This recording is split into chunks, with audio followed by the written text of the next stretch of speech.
अरे कौन सबत पे बताओ कि कौन सबत पे लुभा गइल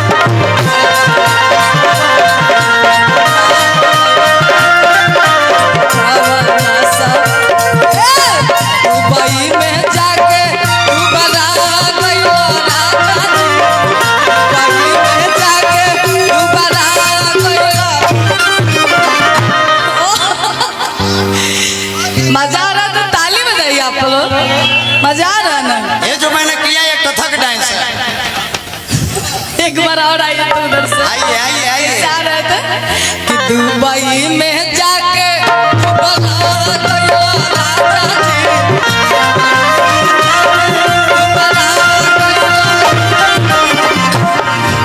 बाप रे बाप, ये तो मेहरारू बड़ी बदमाश मिलल भैया दादा। एक ऐसा मेहरारू ड्राम में कोई सुगार टुकड़ा करके सीमेंट से जाम कर देता रही सब कि कौन सब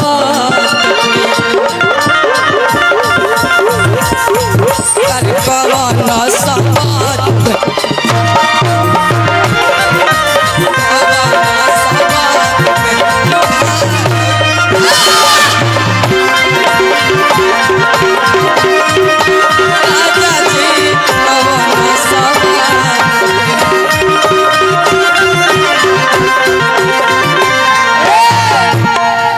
अंतरा कि घरे जब रहत रह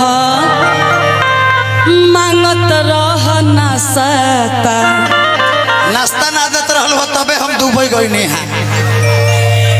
एक दिन पकौड़ी चाही और एक दिन पसा यही पर कहता नहीं दीदी अरे कि दुबई साधारण अरे फ्लाइट राजा जी डफरा के भाव लागल डफरा है तोहरे सन मेहरारू कहतारी तो मर्दाना कहतार कि काहे खाते इतना हमरा के दोष देता रो मौगी कहतारी का कहता है दुबई से अरे धाना अरे फ्लाइट राजा जी ई जखमी जितेंद्र के गीत लिखल है और की चोली के जो बनवा करे फाइट ये राजा जी चोली के जो बनवा करे फाइट ये राजा जी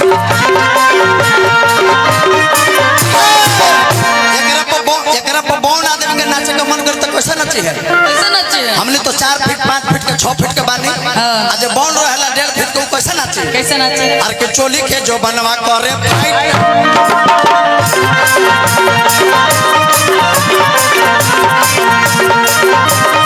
कटहर के कोआ तू खइबू कटहर के कोआ तू खइबू हई बड़का मगरवा ये खाई हई बड़का अरे कटहर के कोआ तू खइबू अरे कटहर के कोआ तू खइबू हई बड़का मगरवा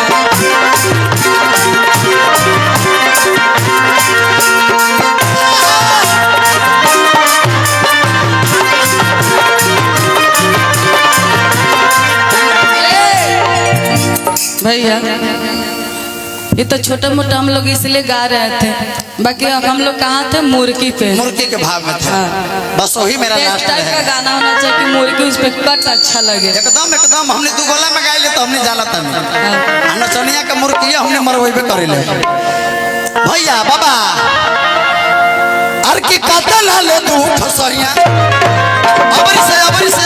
अबरी से प्लेन मुर्गी मारी पहले कर बाद चक्रधार मुर्गी हुई यूट्यूबर भाई लोग आ सब के तनी आदेशो रहे कि गैला पुरु बाबा हो काहे आरे कोइलो न फोनवा हमर सोनावा सुना कि गैला पुरु बाबा हो काहे आरे कोइलो न फोनवा हमर सोनावा सुना कि ये हमर सुनवा सुना अब सब दुनिया कैलस टोनवा एहो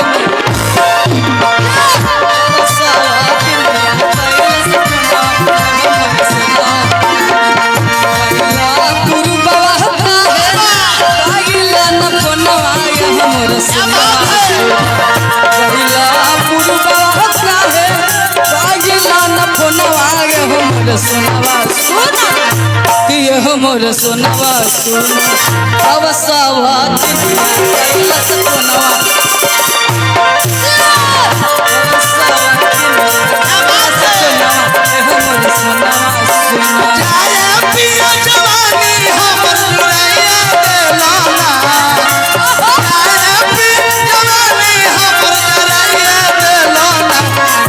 नचनिए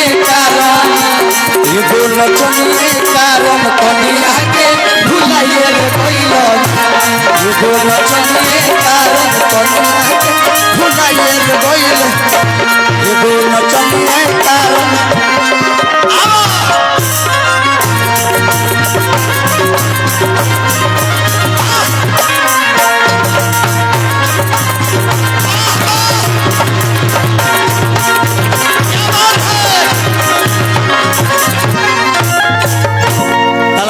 सारा है। ताली बजाएं, जोरदार ताली बजाएं अदिति राज के नाम पर।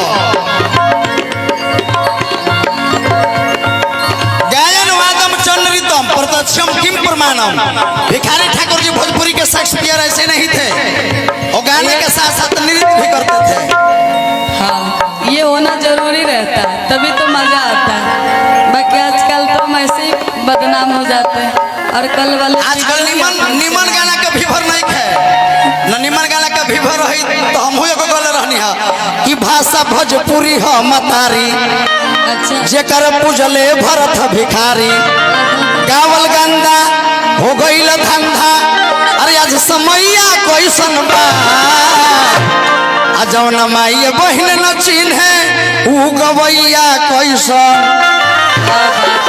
सुर के नलूर बबुआ जिसको सुर का पता नहीं है उसका करोड़ों रुपया का बिल्डिंग है, करोड़ों रुपया का फॉर्च्यूनर है। सुर का पता नहीं है।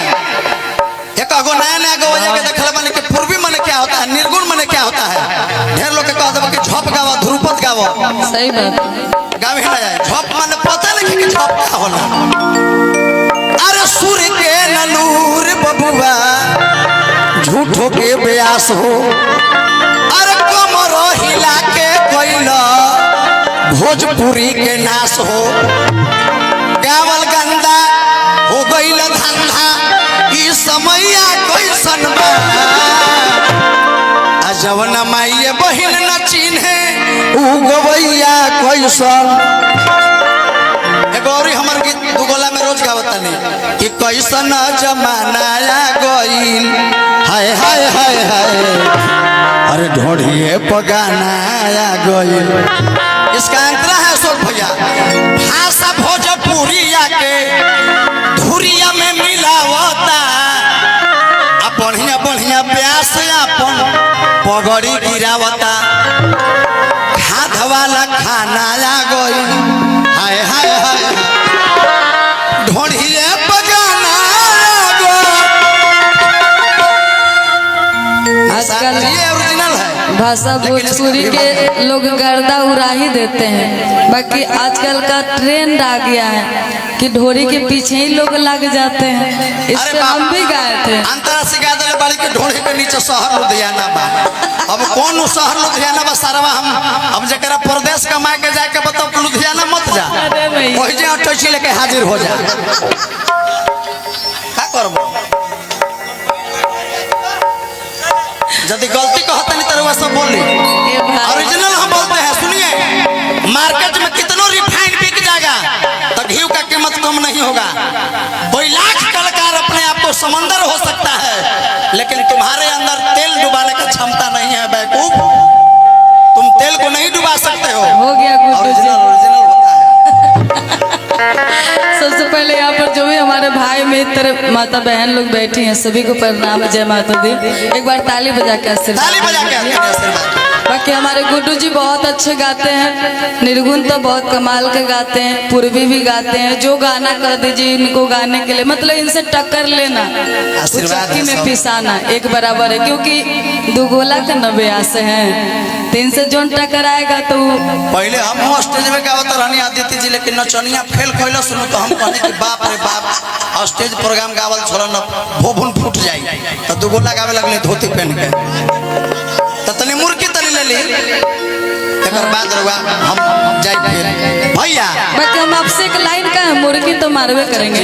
मेरा एक नया गाना है कि दुबई में जाके दोबारा गईला राजा जी, ऐसे भी दुबले पतले है ना, हाँ? कि दुबई में जाके